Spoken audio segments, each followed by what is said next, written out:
Taiwan is now finally, once again, opening up their borders to international both workers and students who I'm sure are currently rushing in order to get in here to Taiwan before their borders are closing again on December 15th. And something that all these international workers and students will notice by themselves is that living here in Taiwan is literally an absolute unbelievable experience. So in this video, I just wanted to share my personal top 10 list of unbelievable facts regarding Taiwan, meaning that these are the facts that I was told myself after already moving here to Taiwan, but still absolutely refused to believe the first time I heard them. And we're gonna start right away with fact number 10, which is that you are most likely expected to see some lizards in your own apartment, in your own living room, and even in your own bedroom. And not only will they be free to walk around, they will actually be welcomed by the local Taiwanese since they are keeping mosquitoes and other insects away. But for me personally, I would prefer to deal with 100 mosquitoes on a daily basis before seeing one single lizard in my own apartment. I have actually had a lizard in 5 out of my 6 different apartments here in Taiwan, which also maybe explains why I've actually moved 5 times during my life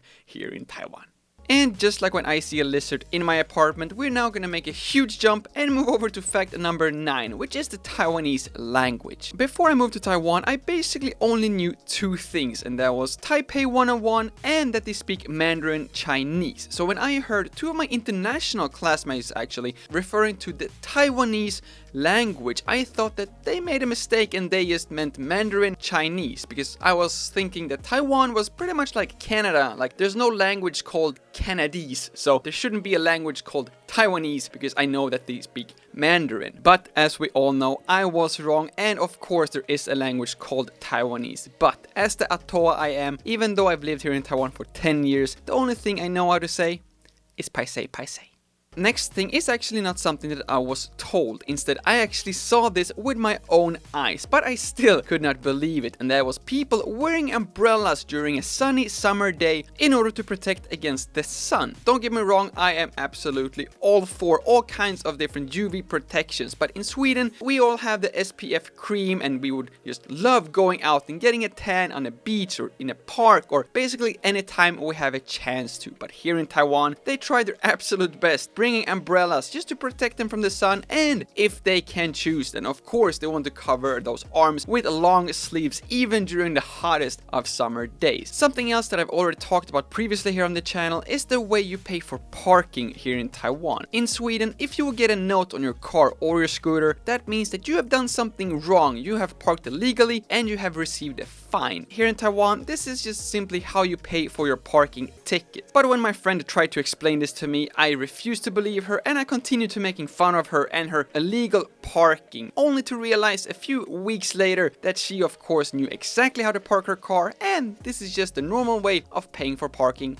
here in Taiwan. Something else that is completely normal here in Taiwan, but if you ask me, absolutely should not be, is the whole concept of eating red beans for dessert. Don't get me wrong, in Sweden we eat a lot of beans, and some people might argue that beans and pork is actually one of the most traditional Swedish dishes there is. But no Swede, including this one, will believe you if you try to convince them that red beans is actually a dessert as well. And the first time this Swede tried a red bean cake, I of course thought it was chocolate cake, and just to look at my friend's face when they saw my slightly disappointed face trying that red bean cake, of course I thought that they were just doing it for a laugh and just finding the most random thing that they could find in a Taiwanese night market. But the disappointment of eating a red bean cake when you are expecting a chocolate cake was absolutely nothing compared to the disappointment when I, for the first time, heard that people don't really celebrate Christmas here in Taiwan. Now, I'm 21 years old, and for my entire life, then Christmas has been the biggest holiday,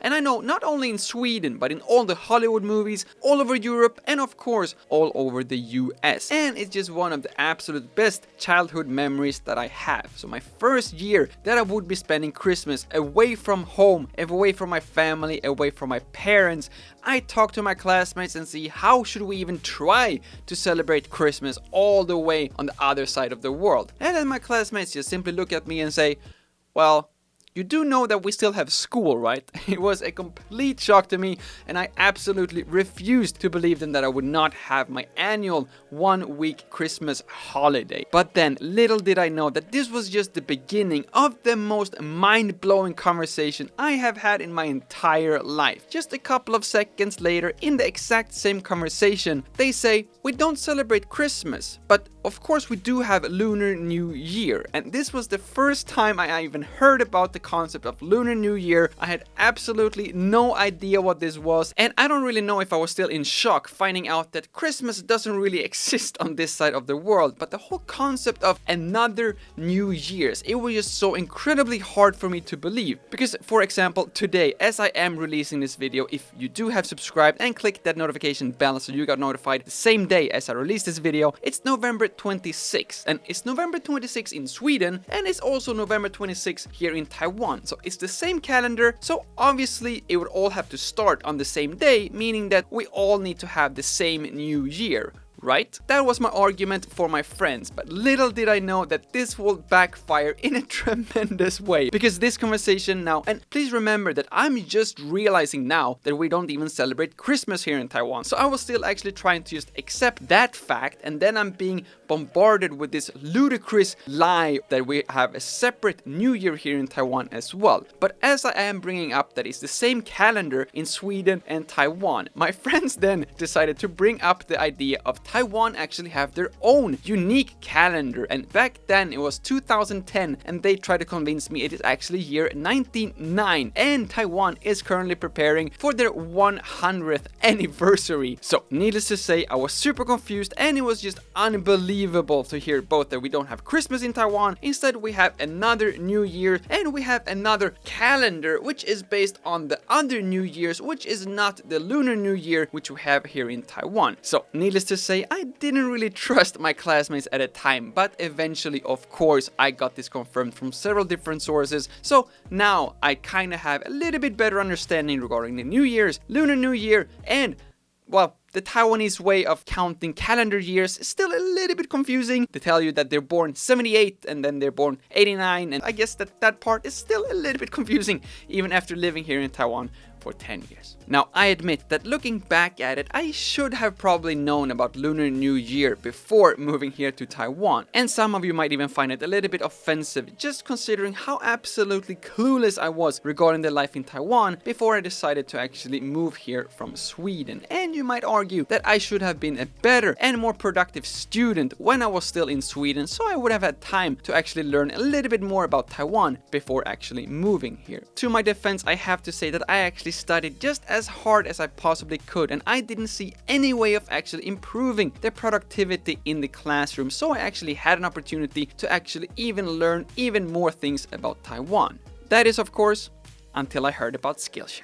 For any new subscriber, Skillshare is not only the sponsor of this video, it's also an online learning community with over thousands of online classes, which will teach you anything from how to record your own YouTube videos, all kinds of creative skills, for example, how to design your own logo, and in addition to this, they also have tons of non-digital creative skills as well. They actually also have classes that will teach you how to become a better student, which is great for all the other Skillshare classes that you will take, or if you just want to increase your overall productivity at work as well. And as always, and this is one of my absolute favorite things regarding Skillshare, that is that they will only use the best of the best when it comes to the different teachers. So it's absolutely no surprise at all that Thomas Frank himself is in charge of this master productivity class, which I personally highly recommend. Not only will you get tons of recommendations on different apps and systems to use in order to take control of your life, he also goes into detail on how you can actually maximize the productivity when it comes to actually maximizing your productivity, so you can spend more time actually working on the tasks itself instead of wasting time creating repetitive Google Calendar events or reminders. And speaking about not wasting any time at all, if you are among the first 1,000 people who click the link down in the description,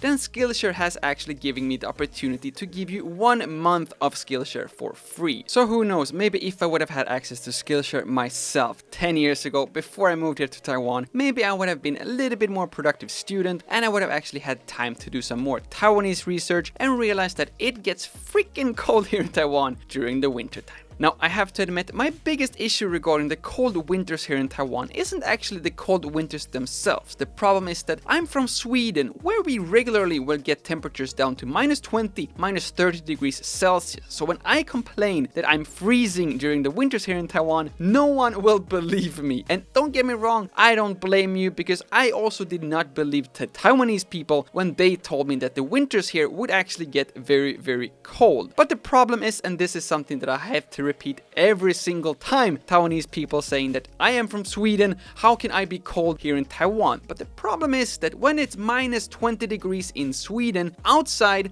it is actually +20 degrees in Sweden inside. But here in Taiwan, if it is 10 degrees outside, it is probably also 10 degrees inside, because we have super thin walls, which absolutely doesn't isolate anything regardless if it's heat or noise, at least up here in Taipei. And then finally, in the middle of one of the coldest winter days I have ever experienced here in Taiwan, my Taiwanese classmate decided to tell me that we should go and check out an active volcano here in Taiwan. And not only that, this active volcano would be less than 1 hour away from our apartment here in Taipei. Now, obviously, I absolutely did not believe this for several different reasons. First of all, if there was an active volcano, which of course volcanoes equals lava, so if there was an active volcano with lava, then how could it be so incredibly cold here in Taiwan during the winters? And if this was actually located within 1 hour away from Taipei, how come this is not mandatory emergency evacuation drills like every single week? And we as international students,